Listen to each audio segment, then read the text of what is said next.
Hello there. In this video, we are going to discuss detailed solutions of all the questions those are appeared in GATE 2014 Set 4 with respect to analog circuit. These are the questions you can find in GATE 2014 Set 4 paper. We will discuss solution detail one by one. First question is question number 11.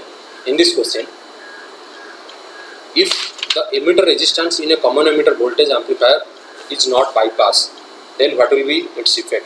That is, if R is present or R is absent, then what is the effect on the voltage gain and the input impedance, that we have to see.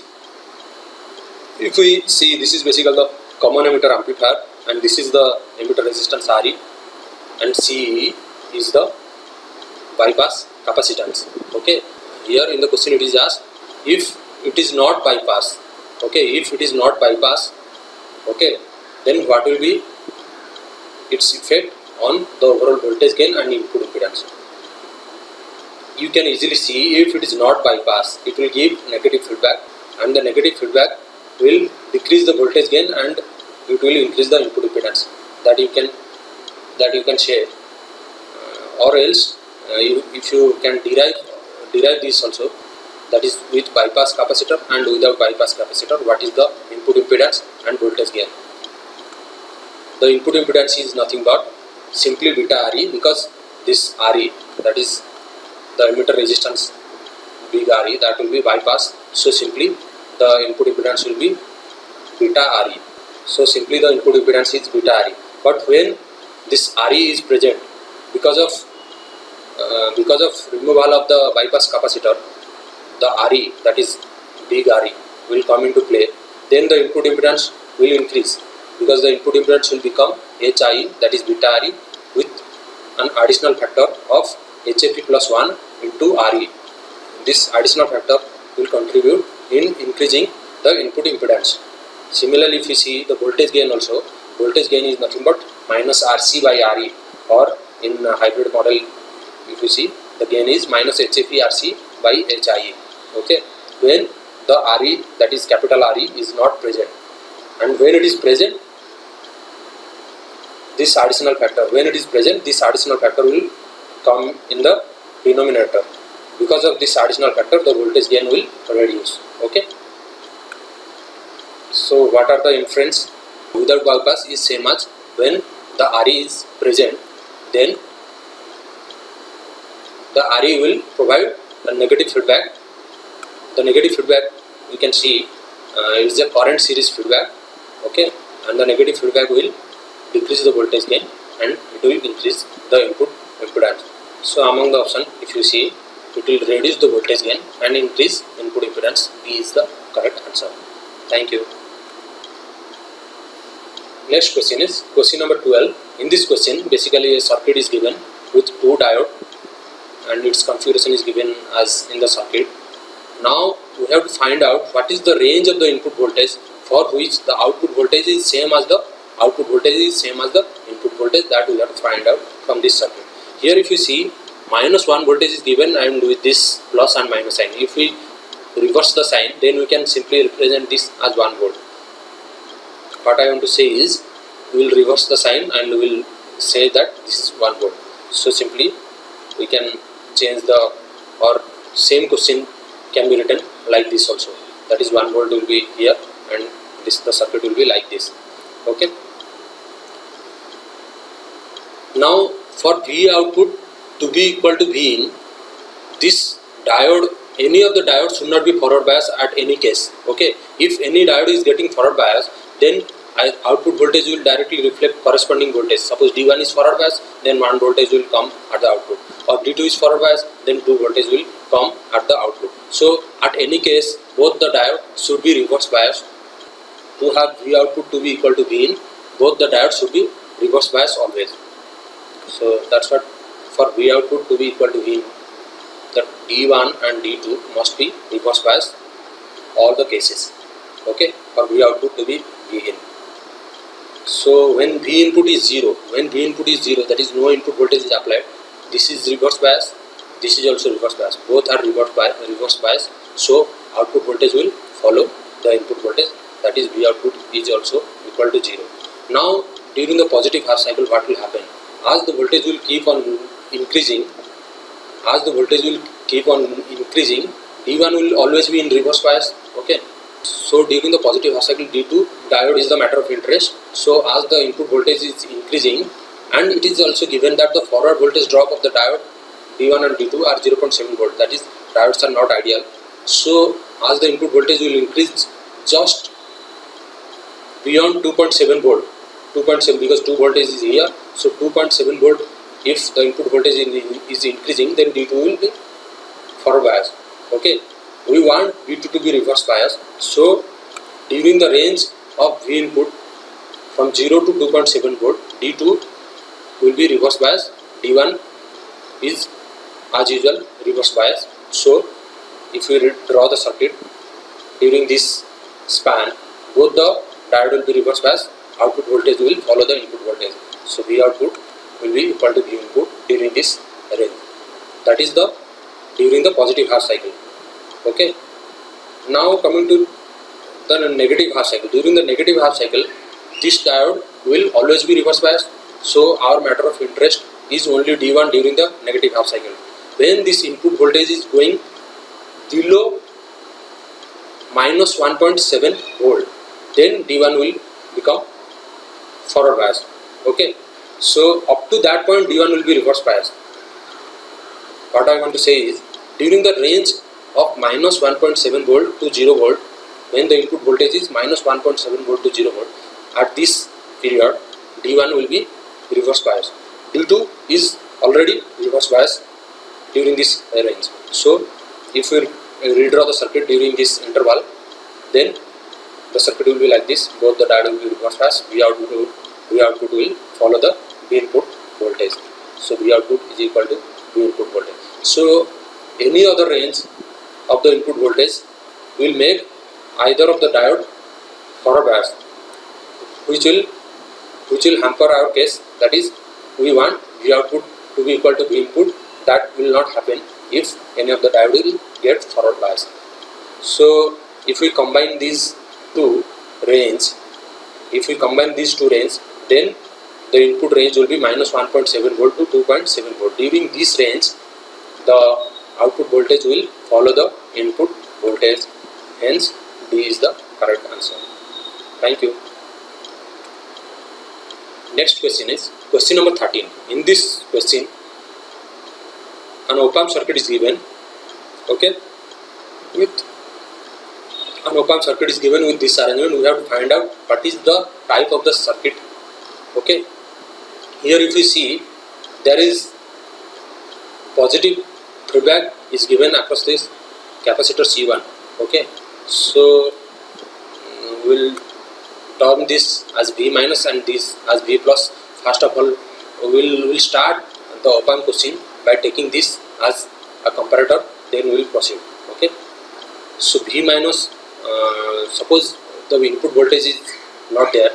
Okay, V minus will be equal to minus 2 volt at the initial stage. V minus will be equal to minus 2 volt and V plus will be 0 volt. Okay, so V minus will be minus 2 volt, V plus will be 0 volt. So in that case, V plus will be greater than V minus. So V output will be plus V sat.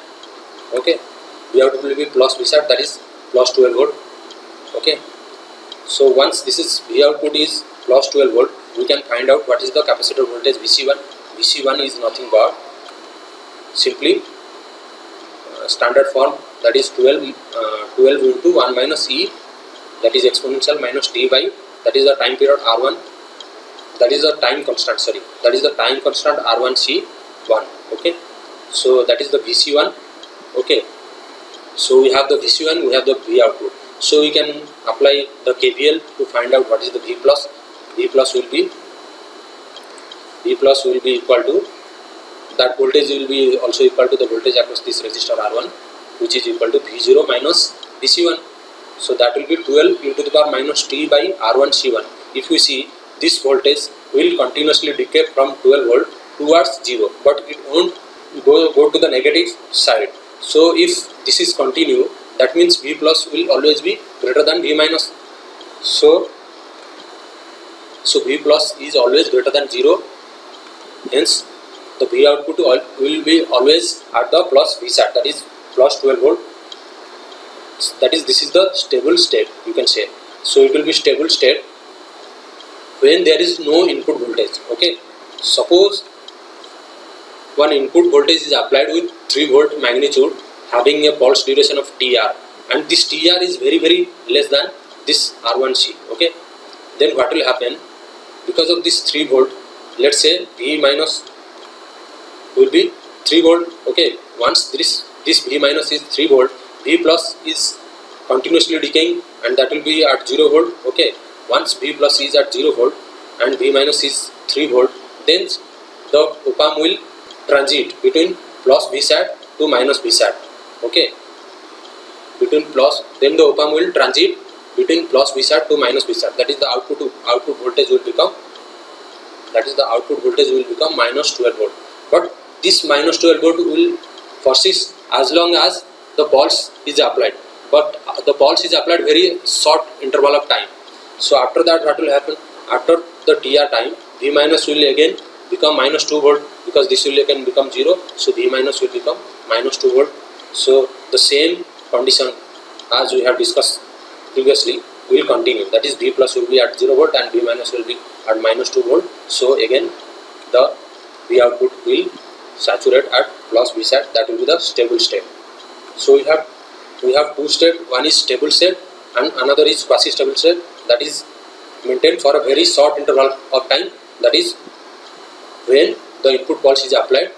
During that time, the state of the op-amp or the state of the circuit will change. So we have two states, that is stable and quasi stable state. This condition refer to a monostable multi-vibrator circuit. Okay, if we see among the option, only D is the correct answer, that is a monostable multi-vibrator. Okay, hence D is the correct answer. Thank you. Next question is about a sample and hold circuit. We have to find out if the capacitor value is increased in the sample and hold circuit, then what is its effect on the drop rate of the capacitor voltage and its acquisition time. Okay, whether they are decreasing or increasing, we have to find out. If we draw a simple sample and hold circuit, then it will be looking like this. Here, if we see, then the trigger pulse will apply. This input voltage will pass and it will be charge the capacitor. Okay, it will charge the capacitor, and this voltage is simply reflected at the output, as this is a non-inverting amplifier, and non-inverting amplifier which is in unit gain condition. So V output will be same whatever the capacitor voltage, and when the trigger is removed, then this will offer very high input impedance and that voltage will be hold. Okay, so if we see, suppose this during the on state of this transistor, the resistance offered by this transistor is R. Okay, so the charging time will become RC. Okay, RC will be the charging time, but as per the question, if the capacitor value will increase, then the charging time will increase. The charging time means the acquiring of voltage by the capacitor will increase. Okay, so acquisition time will increase. So acquisition time or the charging time will increase. So we have one part here. So acquisition time will increase, acquisition time will increase. B or out of B or D, we have to choose again. Now coming to the capacitor voltage, we know the current flowing through the capacitor is equal to C dV by dt, or dV by dt is nothing but I by C. This will be the drop rate of the capacitor voltage. So the drop rate is inversely proportional to the capacitance value. Okay, hence as the capacitance value will increase, the drop rate will decrease. So capacitance value is increased, drop rate will decrease. So drop rate will decrease. Okay, drop rate will decrease and acquisition time will increase. Hence D should be the correct answer. So D is the correct answer. Thank you. Next question is question number 37. In this question, if you see, a common collector amplifier is given because the output is taken at the emitter side, okay, and this VV value, VV can be VV is the base emitter voltage, VT is the thermal voltage, GM R0 are the small signal transconductance and output resistance of the transistor. As you know, which one of the following condition ensure nearly a constant small signal voltage gain for the wide range value of RE? Okay, so we have to find out for a constant voltage gain what is the condition among these four options. Now we will try to analyze the circuit.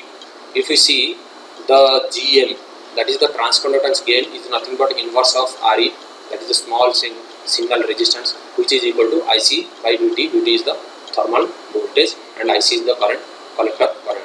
Okay. Now if we try to find out what is the voltage gain, okay, for constant voltage gain, it should be independent of RE. Okay, it should be independent of RE. So if we draw the small signal model of the circuit, then beta RE model will be like this. Beta RE input resistance RE will be like this. Beta IB, that is the current dependent current source, and V output will be taken at this point. Okay, so V output is nothing but this IB plus beta IB, both the current will be flowing through RE. So that is the V output, that is beta plus 1 IB into RE. Now we will try to find out IB in terms of V in. Okay, V in is nothing but IB into beta RE. If we apply KVL, IB into beta RE plus beta plus 1 IB into RE. So from this we can get what is the V output by V input. We will divide both these two to get the voltage gain to be in this form. For very large beta value, we can easily say this is as capital RE divided by small RE plus capital RE, and this RE is very large than RE. If this RE is very large than RE, then the voltage gain will close to 1, and that will be a constant value, and it will be independent of the capital RE. Okay, so this condition, we'll see this condition and try to find out among this option which one is correct. Okay, so these are the options we have. We can write this RE is very greater than this VT by IC. RE is nothing but VT by IC. So this IC can come here. IC RE very greater than VT. So among the option, if you see, option B is the correct answer. Here in the option A, if it is instead of very less than, if it is very greater than, then that will also be correct, because here if we see RE is nothing but 1 by GM, so GM into RE should be very greater than 1, but here in the option GM into RE is very less than 1, so A is false. So B is the only correct answer, and these two are not the correct answer, so B is the only correct answer. Hence B is the correct answer. Thank you. Next question is question number 38. In this question, a BJT in a common base configuration is used to amplify a signal received by a 50 ohm antenna. Okay, given that the thermal voltage is 25 millivolt, the value of the collector bias current we have to find out to match the input impedance of the amplifier to the impedance of the antenna. Okay, if you see, the antenna resistance value is given to be 50 ohm. Okay, now we have the BJT in common base configuration. Its input impedance, let's say ZD, it has to be equal to ZA for matching the circuit. Okay, as per the question. So what is the input impedance of a common base configuration? We can easily find out by taking the small signal modeling of the circuit. Okay, V in by I will give the input impedance. So I is nothing but beta plus 1 IB.